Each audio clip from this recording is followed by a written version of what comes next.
तो यार आज बहुत ढेर सारी अनाउंसमेंट आई है ड्रैगन बॉल सुपर हीरो की मूवी को लेके। ये मूवी कब रिलीज होने वाली है, डेट्स बाहर निकल के आ गई है, ट्रेलर भी निकल के आ गया और मूवी का हल्का फुल्का कॉन्सेप्ट भी बाहर निकल के आ गया कि मूवी का डायरेक्शन क्या होगा, स्टोरी क्या होगी मूवी में, और ग्रेनोला आर्क अभी कितना बचा हुआ है और कब जाके ये आर्क खत्म होगा, और भी काफी स्टोरीज है जो हमें आज की वीडियो में कवर करना है। शुरुआत करते हैं रिलीज डेट से। सो या इसकी रिलीज डेट है अप्रैल 22, 2022। फिर से दोहरा देता हूँ, अप्रैल 22 को ये मूवी रिलीज होगी 2022 में। यहाँ नोट करना अभी कुछ पक्का नहीं है कौन कौन से कंट्री में ये मूवी रिलीज होगी और कितने लैंग्वेजेस में रिलीज होगी, और बाहर की कंट्री में आसानी से तो हो जाती है, तो इंडिया में होगी या नहीं होगी। देखो ये बार ऑफिशियल तरीके से अगर इंडिया में सब कुछ ठीक रहा, कोविड वगैरह नहीं रहा, तो हो सकता है ऑफिशियल तरीके से मूवी खुद आ जाए थिएटर्स में। और अगर जिस हिसाब से अभी सिचुएशन है, फिर शायद हो सकता है 1 महीने का गैप लेके इंडिया में शायद मूवी को रिलीज किया जाए, लेकिन चांसेस ज्यादा है ये बार ऑफिशियल तरीके से ही रिलीज हो। और हिंदी डबिंग का फिलहाल कोई अनाउंसमेंट नहीं है, जब ऐसा कुछ सुनाई में आएगा तब आपको हमारे चैनल से पता लग जाएगा। अब आते हैं मूवी के ट्रेलर के ऊपर। उससे पहले इस मूवी में 2 नए कैरेक्टर हैं और ये कंफर्म हो चुका है, ये दोनों ही कैरेक्टर्स एंड्रॉइड टेक्नोलॉजी से बनाए गए हैं और ये रेड रिबन आर्मी के लिए काम करते हैं। और जो ड्रैगन बॉल सुपर हीरो का जो टाइटल है वो शायद इन दोनों के ही कैरेक्टर को नजरिए में रखते हुए दिया गया है। एक का नाम है गामा 1 और दूसरे का नाम है गामा 2, और दोनों खुद को सुपर हीरो के टाइटल से बुलाते हैं कि हाँ वो एक सुपर हीरो है। अब मैं स्पॉयलर्स में नहीं जाना चाहूंगा कि अब उनका रोल क्या होगा, वो क्या करेंगे मूवी में, अगर वो बताऊंगा तो स्पॉइलर हो जाएगा। वो मैं पूरा ट्रेलर प्ले नहीं कर सकता, लेकिन मैं आपको कुछ हिस्सा दिखा सकता हूँ स्क्रीन रिकॉर्डिंग करके। शुरुआत होती है एक लाल कपड़े वाले शख्स से और सबटाइटल्स में लिखा आता है कि बहुत पहले की बात है जब इविल रेड रिबन आर्मी को गोकू ने खत्म कर दिया था। ध्यान देना, इविल रेड रिबन आर्मी, और वो रेड रिबन आर्मी के गामास अपने आप को सुपर हीरो कह रहे हैं। अब रेड रिबन आर्मी वालों ने ये किया, अपने सारे सपने को पूरे करने के लिए, सारे मकसद को पूरा करने के लिए उन्होंने कुछ एंड्रॉइड्स को बनाया, और यहाँ एंट्री होती है गामा 1 और गामा 2 की। खैर मैं यहाँ एक और इंटरेस्टिंग फैक्ट बताता हूँ गामा 1 और गामा 2 के बारे में। गामा 1 जो शख्स है उसकी वॉइस ओवर आर्टिस्ट से तुम काफी अच्छे से वाकिफ हो गए। अटैक ऑन टाइटन का लीवाई और वन पीस के लॉ को जिसने आवाज दी है, वही वॉइस ड्रैगन बॉल सुपर की मूवी में गामा 1 की आवाज है। और जिस शख्स ने लाइट यागामी को आवाज दिया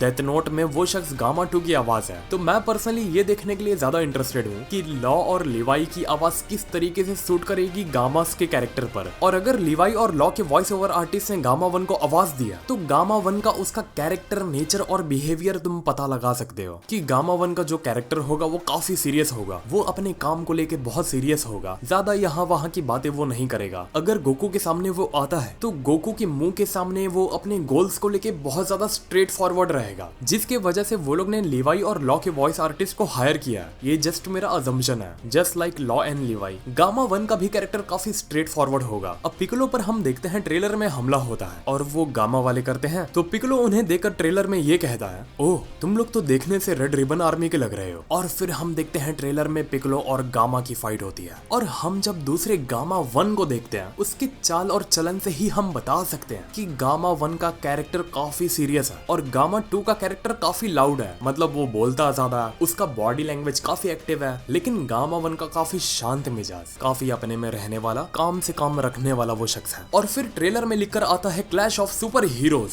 जहाँ एंट्री होती है गोहान की। और ट्रस्ट मी, मैंने आज से पहले कभी गोहान के बड़े होने के बाद गोहान को सुपर में इतने अच्छे फॉर्म में, इतने अच्छे लुक्स में नहीं देखा। अब लग रहा है कि गोहान गोहान है। लास्ट टाइम मैंने उसको ऐसे बाबड़ी और माजिन बू के आर्क में देखा था, और आज बड़े होने के बाद मैं पहली बार गोहान को ऐसी पर्सनैलिटी में देख रहा हूँ, सुपर की मैं बात करूँ। और क्लैश ऑफ सुपर हीरोज लिखा है और गोहान और गामास की फाइट हो रही है। अब रीजन मुझे नहीं पता, क्या पता उन्होंने पैन को किडनैप कर लिया हो, जिसके वजह से गोहान को मैदान में खड़ा होना पड़ा। और गोहान भी काफी सीरियस है इस फाइट को लेके, और स्पेशली जिस हिसाब से गोहान के हेयर्स का जो लुक दिया गया है वो काफी अलग लगा मुझे। साथ में जब वो अपने चश्मे को जमीन पर फेंककर सुपर सेन में ट्रांसफॉर्म होता है, वो चीज मुझे अंदर से काफी अमेज कर देती है। मैं प्रेडिक्ट कर सकता हूँ जब ये सीन थिएटर्स में होगा ना, तो पूरा क्राउड सुपर सेन में बदल जाएगा गोहान के साथ। थिएटर्स वाले लोग को एक्स्ट्रा सिक्योरिटी चाहिए रहेगी कि भाई नॉर्मल लोग सुपर सेन में बदल के हमारा पर्दा बिरदा ना फाड़ दे। I am not promoting violence, just context में समझो मेरे। अब यहाँ आगे लाइन आती है वर्ल्ड को बचाने के लिए, मतलब अर्थ को वापस एक नया थ्रेट मिल चुका है। अगर रेड रिडन आर्मी को सप्रेस नहीं किया जाता तो वर्ल्ड पर खतरा बन सकता है। ऐसा कुछ होना है स्टोरी में, जिसके वजह से सुपर हीरोज को क्लैश करना होगा और यहाँ आके ट्रेलर खत्म हो जाता। पर्सनली मैं कहूंगा स्टोरी अगर तुम ये नजरिए से देखोगे कि तुम्हें सिर्फ और सिर्फ एंटरटेनमेंट चाहिए तब तो बहुत सही है, लेकिन अगर तुमको स्टोरी में कुछ पास्ट का इतिहास, बैक स्टोरी चाहिए या उसमें कुछ इमोशनल,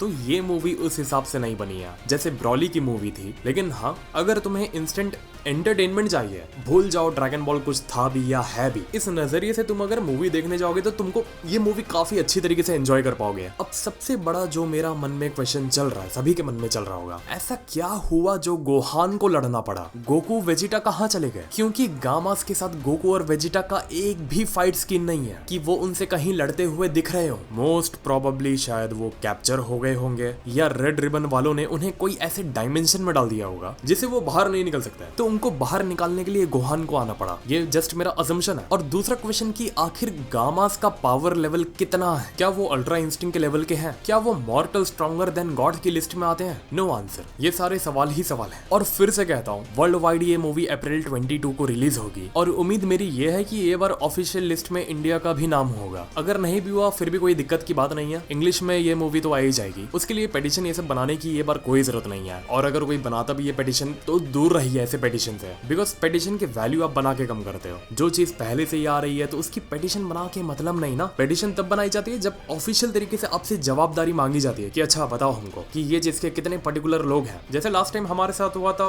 इसमें क्या बोलते हैं, ब्रॉली की मूवी में। आज सुबह मेरे पास शोमिल शाह का मैसेज आया था, वही शख्स जिसने लास्ट टाइम एनिमे के लिए इंडिया में दरवाजा खोला था ब्रॉली मूवी के जरिए। वो शख्स पीवीआर में काम करता। उसने मुझसे पूछा सामने से कि ट्रेलर कैसा लगा तुम्हें? आई सेड हाँ काफी अच्छा था, खास करके मूवी के एनिमेशन काफी अच्छे थे। तो वो शख्स अगर अवेयर है मूवी को लेके तो आई डोंट थिंक हमें कोई इनसिक्योरिटी होना चाहिए रिलीज को लेके।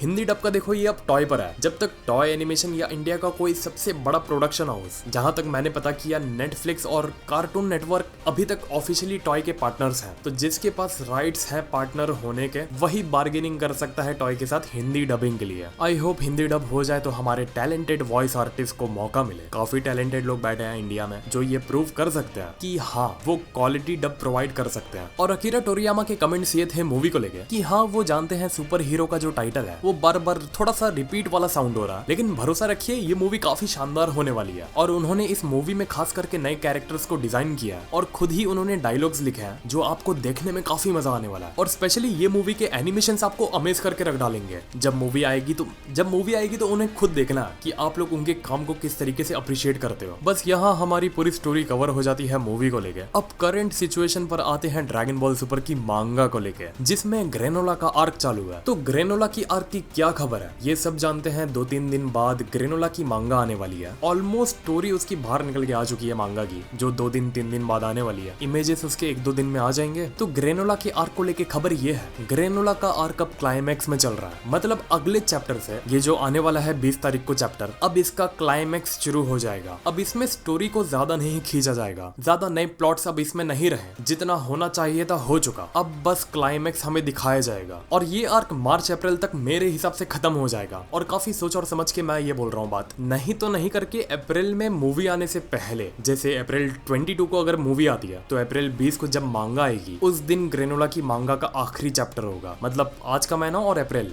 सिर्फ 5 मांगा होगी ग्रेनोला की। और बस इतनी ही स्टोरी थी ग्रेनोला की मांगा की। अब आते हैं एनीमे को लेके कि ड्रैगन बॉल सुपर की एनीमे की सीरीज कब से चालू होगी, उसके वीकली एपिसोड्स कब से चालू होंगे। और इसका आंसर ये है, पूरे के पूरे जंप फेस्टा में एनीमे को लेके दूर दूर तक कोई अनाउंसमेंट नहीं हुई है कि आपको वीकली एपिसोड्स कब से देखने मिलेंगे। काफी सैड बात है मैं जानता हूँ, लेकिन अब इस पे क्या ही बोल सकता हूँ मैं अगर मेरे अंदाज से बताऊं, क्या पता अप्रैल में कुछ मूवी के बाद सरप्राइज मिल सकता है एनीमे को लेके। और अगर अप्रैल में कुछ नहीं हुआ तो फिर इंतजार करना 2022 के जंप फेस्टा का। तो आज यही सब न्यूज थी कवर करने के लिए। अगर आप एक्साइटेड हो न्यू मूवी को लेके तो वीडियो को लाइक करो और बताओ कि आपको क्या समझ आया ट्रेलर देखने के बाद। और चैनल को सब्सक्राइब करो जिससे आप मूवी की अपडेट को मिस ना कर पाओ, हिंदी डबिंग को लेके या इंडिया के रिलीज को लेके या डेट्स की रिलीज को लेके कि कौन सी डेट को आने वाली है इंडिया में और कहाँ आने वाली है। आपके घर के कौन से नजदीकी थिएटर में लगेगी वो तक इन्फॉर्मेशन मैं शेयर करूंगा अगर इंडिया में आती है तो। नमस्ते, खुदा हाफिज, सत श्री अकाल एंड गुड बाय।